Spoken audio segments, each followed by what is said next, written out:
Good morning, or depending on when you're watching this, good afternoon, good evening, or good night. My name's Ross, and as always told, out of Voice of Radio. So today, we're going to be having a little bit of a gander at Gliscor. And as it turns out, ladies and gentlemen, this is, well, it's one of those Pokemon that I've been pronouncing wrong for a while, but apparently it is Gliscor, so let's go and have a look, shall we? Our translation today, of course, comes from the lovely David Hochmann over at limitlesstcg.com/translations, and there is a lot to like about the basics here. 110 HP on a stage 1, alright, that's not particularly good, but a retreat cost of 1 is low, and of course it means you get access to a skateboard, which is rather nice. The weakness to grass is fine. I mean, yeah, I suppose you do have Lost March at the moment. Jump Love will be hitting you for weakness, but, I mean, come on. It's not going to take much, but that I suppose is relevant. It means 3 Pokemon in the Lost Zone rather than 6. Yeah, maybe it's relevant. But then again, you'll be one-hitting them, so who really cares? The fact that it's a fighting Pokemon is great. It means you're hitting weakness on Zoroark. It means that you've got Diancie Prism Star to do an extra bunch of damage. And it's rather nice, to be blunt with you. But what does it actually do? Well, the first attack for a single colorless energy lets you draw 3 cards. It's collect. Now, I like this as far as it goes. 1 colorless energy, draw 3 cards, yes. That is nice. What is awkward is that it's a stage 1.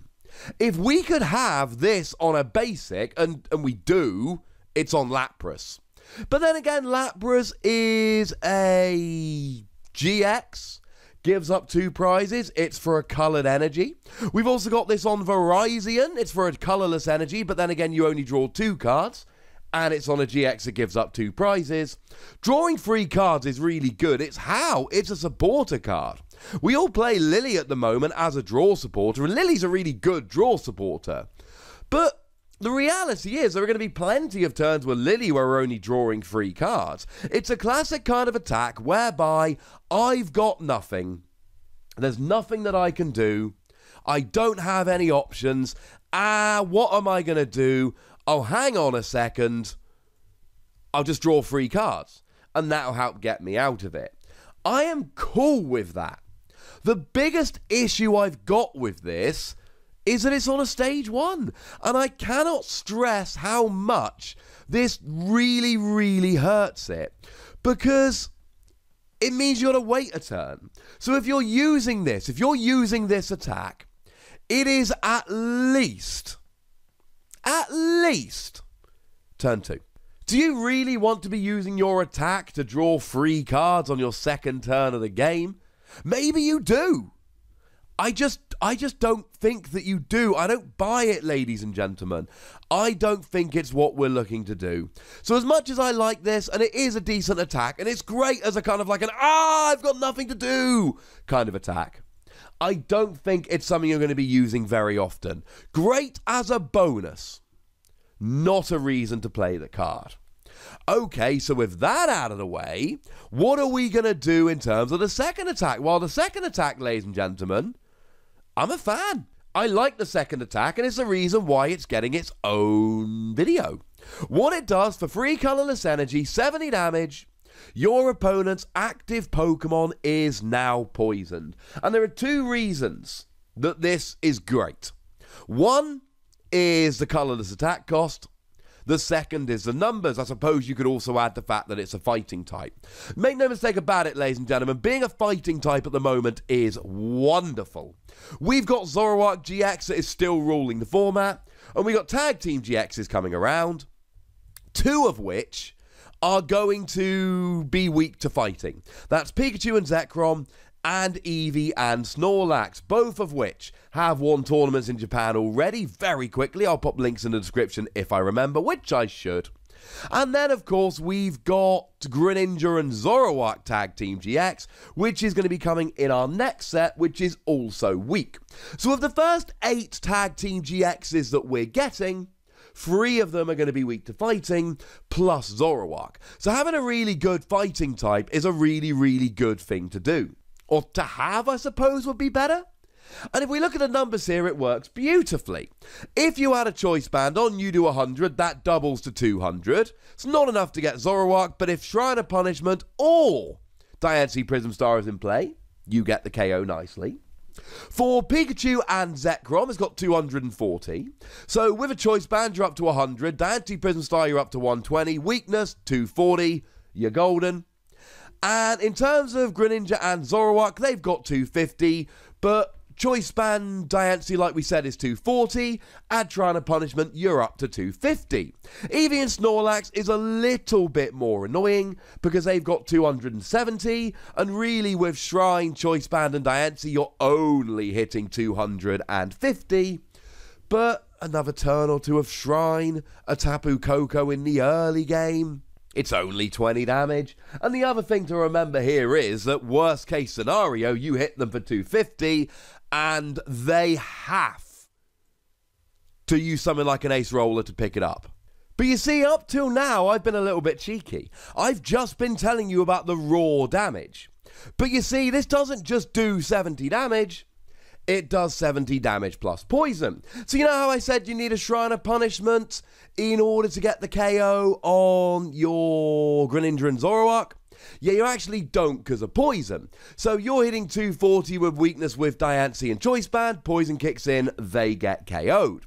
Eevee and Snorlax is still out of range, because you're essentially hitting 240, 250 with Shrine of Punishment, 260 with Poison, you're still 10 damage away. But don't forget that with Poison, you can use Survivor here to do an extra 10 damage for Poison between turns. So although it's a little bit of a combo, Choice Band, Shrine of Punishment, Diancie, Survivor, and you'll get a one-hit KO on an Eevee and a Snorlax. And alright, it's a little bit of a combo, but come on! You're taking free prizes with a single prize Pokemon. That doesn't sound like the worst thing ever to me. And that's what's so good about Gliscor. It only actually gives up one prize, but is capable of taking down these tag team GXs that gives up free. And between Poison, Shrine of Punishment, Choice Band, Diancie, Prism Star, you can get up to some really, really relevant numbers here. And I do need to really push the fact that this is for colorless energy. The colorless energy here makes a huge difference. You can use double colorless energy. And in fact, if you're behind on prizes, you can use double colorless energy along with a counter gain and actually be using this for a single energy attachment. You've got to be behind on prizes to pull that off. But even so, that's pretty sweet. It means you can chuck it into any deck whatsoever. I often mention Malamar decks here, but this works. And let's face it, people have been using Onix as a Pokemon to chuck into decks like Malamar because it can hit the numbers on fighting weak Pokemon. Now, Gliscor admittedly is a stage 1 and hits for 70 rather than a basic that hits for 120. But having said that, I've shown you how you can hit the numbers. It's only for free energy and it's got collect. I don't think it will take the place of Onix, just because it's got lower HP and a weaker attack and it's a stage 1, but it genuinely is a viable alternative. I think Gliscor really works better if you focus on it as a Pokemon.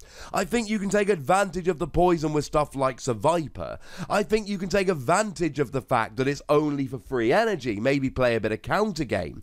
I think you can take advantage of the fact that you're actually doing a fair amount of damage, and you've got that first attack just in case. I do think it's kind of cool. And I should at this mention give a quick shout out to the Gliscor from Guardians Rising. 1 fighting energy, 70 damage, as long as they've got some damage counters on them. That's a really nice finishing attack. What you can do here is hit something like a Tapu Lele for 100, and that's just a choice band. As we've seen, well, actually, Diancie plus the poison would also do 100. It's not that hard to hit your Tapu Lele for 100.